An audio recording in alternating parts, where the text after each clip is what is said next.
एक बार फिर से स्वागत है आपका मेरे चैनल वेल्थ क्रिएटर पे। तो दोस्तों आज हम एक और आईपीओ के बारे में डिटेल डिस्कशन करेंगे और ये अपकमिंग आईपीओ भी आपको फेब मंथ में आता हुआ दिखाई देगा जल्दी, यानी कि 12 फरवरी से आने वाला है। कंपनी का नाम है Hexaware technology IPO. Basically Hexaware की अगर हम बात करें तो आईटी सोल्यूशन कंपनी है, यानी कि अगर हम बात करें तो ये एआई के पे काम करती है और आप जानते हैं कि आने वाला टाइम एआई का ही फ्यूचर होने वाला है।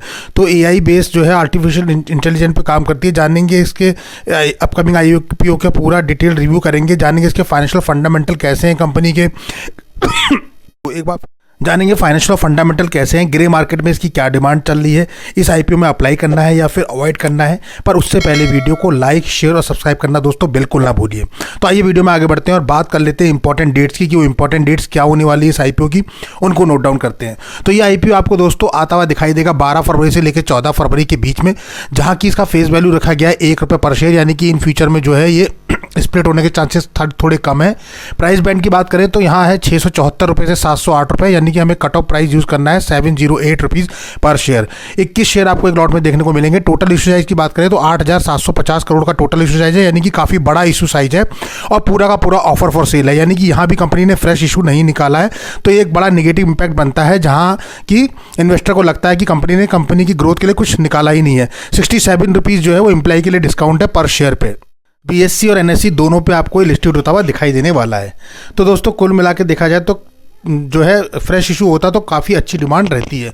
उसके अलावा बात करें तो अगर रिजर्वेशन चार्ट की बात करें तो क्यूआईबी के लिए 50% का है, रिटेल के लिए 35% और एचएनआई कैटेगरी के लिए 15% का पोर्शन रखा गया है। तो रिटेलर के लिए अच्छा है कि 35% का पोर्शन रखा गया है, तो ये थोड़ा सा एक लिवरेज है उसको कि काफ़ी बड़े आईपीओ में 35% का पोर्शन मिल रहा है। अब बात कर लेते हैं तो रिटेल कैटेगरी में एक लॉट में जो है आपको 21 शेयर देखने वाले हैं, जिसमें ₹14,868 आपको पे करना है। रिटेल में मैक्सिमम 13 लॉट तक आप अप्लाई करेंगे, जिसके लिए 273 शेयर मिलेंगे, ₹1,93,000।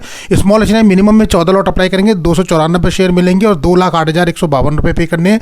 स्मॉल एचएनआई मैक्सिमम में 67 लॉट तक अप्लाई करेंगे, 1407 शेयर मिलेंगे, ₹9,96,156 आपको पे करने हैं। वहीं अगर बिग एचएनआई की बात करें तो बिग एचएनआई में आपको 68 लॉट लेने होंगे और 1428 शेयर आपको मिलने वाले हैं और टोटल ₹10,11,024 इसके लिए पे करने पड़ेंगे। तो ये इस टाइप से कैटेगरी डिवाइड होती है। अब बात कर लेते हैं प्रमोटर होल्डिंग की। प्रमोटर होल्डिंग क्या है दोस्तों?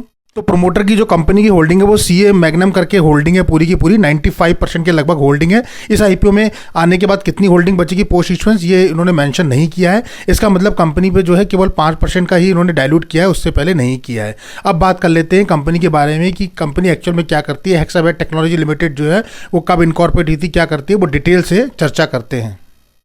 तो दोस्तों बात करते हैं तो कंपनी जो है हेक्सावेयर टेक्नोलॉजी लिमिटेड इनकॉर्पोरेट हुई थी 1992 में, यानी 1992 में इनकॉर्पोरेट हुई थी। हेक्सा टेक्नोलॉजी लिमिटेड इंगेज है बिजनेस में, ग्लोबली डिजिटल और टेक्नोलॉजी सर्विस प्रोवाइड कराती है विद आर्टिफिशियल इंटेलिजेंस, यानी कि हमने बोला था ना एआई के लिए, तो ये बेसिकली एआई टेक्नोलॉजी पे काम करती है। The company using technology for the offer innovation solution देती है, integrate AI to help customer करती है, adept innovative and improve in the AI driven world. तो ये इसका काम है। मेजर अगर बात करें तो company has measure of force delivery centres के आपको देखने को इंडिया में मिलेंगे। उसके अलावा जो है चेन्नई में, इंडिया में पुणे में, बेंगलोर में, नोएडा में, इस जगह आपको देखने को मिलेंगे। उसके अलावा देखेंगे आप तो श्रीलंका में भी है और इसका प्लान जो है वो अभी एक्सपेंशन का है टियर 2 सिटीज़ में और एम से ओपन न्यू सेंटर खोलेगी अहमदाबाद में अभी इसमें जल्दी। तो आपको उसका जल्दी अहमदाबाद में न्यू सेंटर देखने को मिलेगा। उसके अलावा एज ऑन सितंबर 30, 2024 तक की बात करें तो कंपनी के पास ग्लोबल डिलीवरी प्रेजेंट है जो कि 39 सिटीज़ में है और 16 ऑफिस अक्रॉस द अमेरिका हो गया, यूरोप हो गया और अदर कंट्रीज़ में भी आपको देखने को मिलेगा। तो आप देख रहे होंगे कि काफ़ी अच्छा वर्क है इसका और एआई टेक्नोलॉजी है तो काफ़ी डिमांडिंग टेक्नोलॉजी है अभी आने वाले इन फ्यूचर में, तो उस पे बेस पे काम हो रहा है। और जैसे कि आपने देखा है कि ट्रम्प जी जो हमारे अभी आए हैं उनका भी मेन फोकस जो है वो एआई टेक्नोलॉजी पे है, तो कंपनी की ग्रोथ अभी इन फ्यूचर में काफ़ी अच्छी देखने को मिलेगी।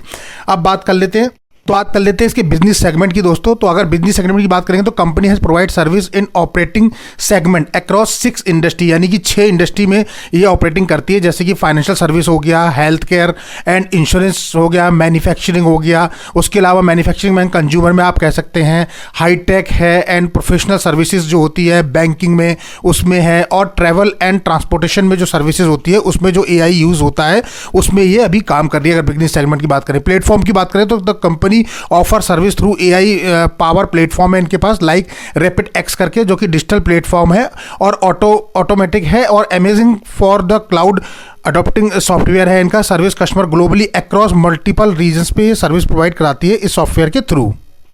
तो अगर फर्स्ट नज़र में देखें तो कंपनी पे काफ़ी अच्छा है, मतलब सेगमेंट, बिजनेस सेगमेंट की बात करें तो काफ़ी अच्छा आपको दिख रहा है। मुझे लगता है कि मोस्टली इंडस्ट्री को कवर कर रही है, जो कि इंपॉर्टेंट इंडस्ट्री है उन सबको इसने कवर कर लिया, उन सबको सर्विस दे रही है। प्लेटफॉर्म भी काफ़ी अच्छा है इसका, और मुझे लगता है काफ़ी जाना माना प्लेटफॉर्म है। रैपिड एक्स करके आप देखेंगे तो काफ़ी अच्छा प्लेटफॉर्म है इसका। तो और उसके प्लेटफॉर्म में सबसे अच्छी बात यह है कि ईजी टू यूज़ है, यानी कि ईजिली जो है यूज़र उसको एक्सेस कर सकता है।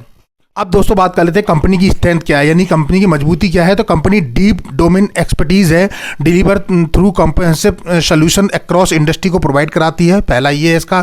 और दूसरा AI लीड डिजिटल कैपेसिटीज़ है और प्लेटफॉर्म्स है, बुल्टेड इन हाउस इसका इनोवेशन है और स्ट्रेटेजी प्लेयर भी है।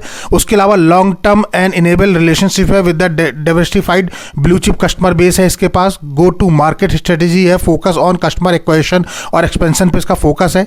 उसके अलावा globally stable flexible delivery model है with the certified and skill talent pool है इसके पास। उसके बाद एक्सपीरियंस एंड टर्नओवर लीडरशिप इसके पास है, जो कि people first and organisation culture पर ड्राइव करते हैं। Track record growth and cash generation काफ़ी अच्छा दिखाई दे रहा है फर्स्ट इंप्रेशन में। अब तो आप कंपनी के सारे पॉइंट्स देखेंगे तो काफ़ी अच्छा स्ट्रेंथ आपको नज़र आएगा, मतलब कि आप देख रहे हैं कि कंपनी के पास जो है ग्लोबली भी इसके पास काफ़ी अच्छा है, फ्लेक्सिबल डिलीवरी मॉडल इसके पास अवेलेबल है, टैलेंट पूल इसके पास अच्छा है, एक्सपीरियंस और टर्नओवर जो इसके लीडरशिप टीम है वो इसके पास काफ़ी अच्छी है। इसका ट्रैक रिकॉर्ड अगर आप देखेंगे तो ग्रोथ और कैश जनरेशन काफ़ी अच्छा है, और लॉन्ग टर्म जो है इनेबल रिलेशनशिप में और डाइवर्सिफाइड ब्लू चिप कस्टमर्स के पास काफ़ी अच्छा बेस है।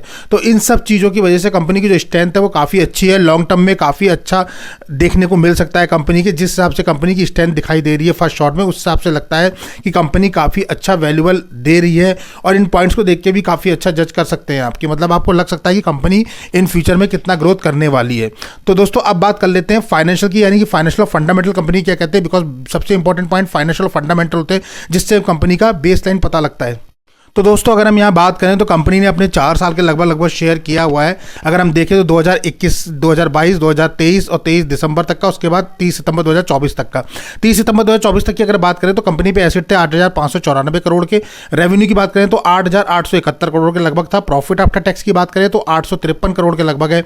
नेटवर्थ कंपनी की 4,876 करोड़, और रिजर्व सरप्लस कंपनी पे देखिए 4,816 करोड़, यानी जितनी नेटवर्थ है उतना ही रिजर्व सरप्लस है। तो कितनी कैश रिच कंपनी है। बोरिंग्स की बात करें यानी की उधारी की, तो वो जीरो दिख रहा है।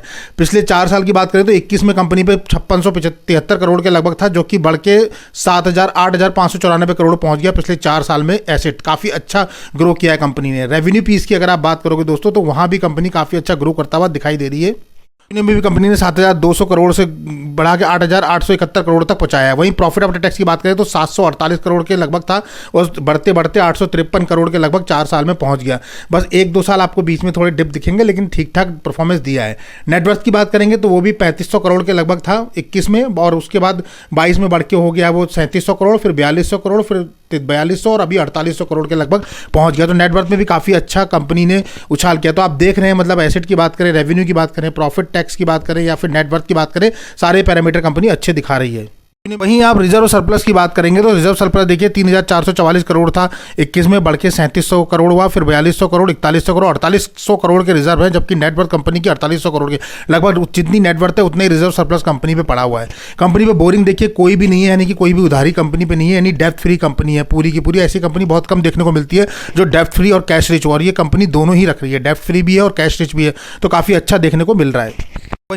तो दोस्तों इस टाइप की कंपनी आपको बहुत ही कम देखने को मिलती है जो कि कैश आती है, काफ़ी अच्छा दिखाई दे रहा है इसका, आप देख रहे होंगे।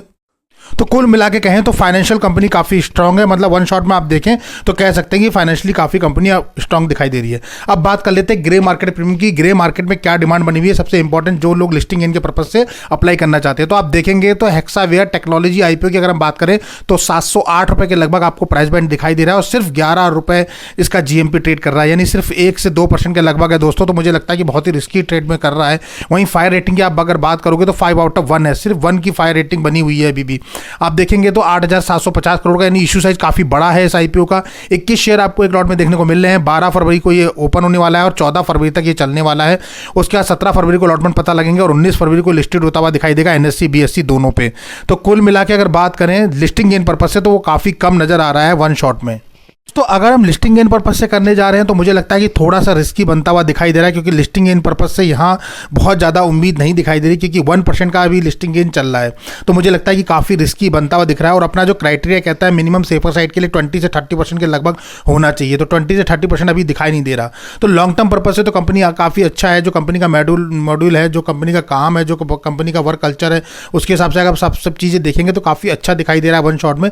लेकिन ये है कि इसमें पूरा डिसीजन दोस्तों आप ही का रहने वाला है कि आपको क्या करना है। लेकिन मुझे लगता है कि अगर शॉर्ट टर्म में आप अप्लाई करना चाहते हैं, यानी कि आपको लगता है कि लिस्टिंग इन पर्पज से सिर्फ अप्लाई करें, तो वहाँ थोड़ा रिस्क है। अभी हमें वेट और वॉच करना चाहिए, क्योंकि मार्केट के सेंटीमेंट भी अभी जो है वो काफ़ी स्थिर नहीं बने हैं, कभी माइनस में और कभी प्लस में जा रहे हैं बहुत ज़्यादा। तो मुझे लगता है कि डे 1 और डे 2 के लिस्टिंग जो है सब्सक्रिप्शन स्टेटस के बाद ही हमें डिसाइड करना पड़ेगा कि हमें इसमें लिस्टिंग इनके लिए अप्लाई करना है या फिर अवॉइड करना है। तो दोस्तों ये पूरा डिसीजन आप ही के ऊपर रहेगा कि आपको क्या करना है इसमें। लेकिन मुझे तो लगता है कि वेट और वॉच करना चाहिए। फिर भी दोस्तों आपको एक बात बता दें कि यहाँ कोई भी बाय और सेल का रिकमेंडेशन आपको नहीं दिया जाता है। किसी भी आईपीओ में अप्लाई करने के लिए कोई रिकमेंडेशन नहीं है, कोई भी सलाह मशवरा नहीं दिया जाता है। हम कंपनी के फैक्ट और फिगर बताते हैं, कंपनी के फाइनेंशियल फंडामेंटल एनालिसिस करते हैं, कंपनी का क्या चल रहा है, कंपनी इशू साइज क्या है, कंपनी अपना पूरा ऑफर किस में लेकर आई है, कंपनी पे कर्जा कितना है, उधारी कितनी है, कंपनी पे सरप्लस कितना है, उसके अलावा जीएमपी में क्या डिमांड बन रही है। इन सब पैरामीटर्स को आपके सामने इन शॉर्ट में रखते हैं, सो दैट कि आपको डिसीजन लेने में एक छोटी सी हेल्प मिल पाए और आप अपना डिसीजन बनाने में आपको कोई परेशानी ना हो। पर दोस्तों यहाँ डायरेक्टली कोई भी बाय और सेल का रिकमेंडेशन नहीं है, या फिर किसी भी आईपीओ अप्लाई करने के लिए नहीं सजेस्ट किया जाता है। आप अपने फाइनेंशियल कंसल्टेंट या फिर वित्तीय सलाहकार से भी इस बारे में मदद ले सकते हैं। तो इस टाइप से दोस्तों मुझे लगता है कि अभी तो काफ़ी अच्छे सेंटीमेंट नहीं बन रहे, पर इन फ्यूचर देखते हैं अभी आगे कि इसका जीएमपी बढ़ता है नहीं बढ़ता। वीडियो पसंद आया तो उसको लाइक से सब्सक्राइब करना बिल्कुल ना भूलिए। मिलते हैं अपने ऐसी अगली वीडियो में, तब तक के लिए नमस्कार।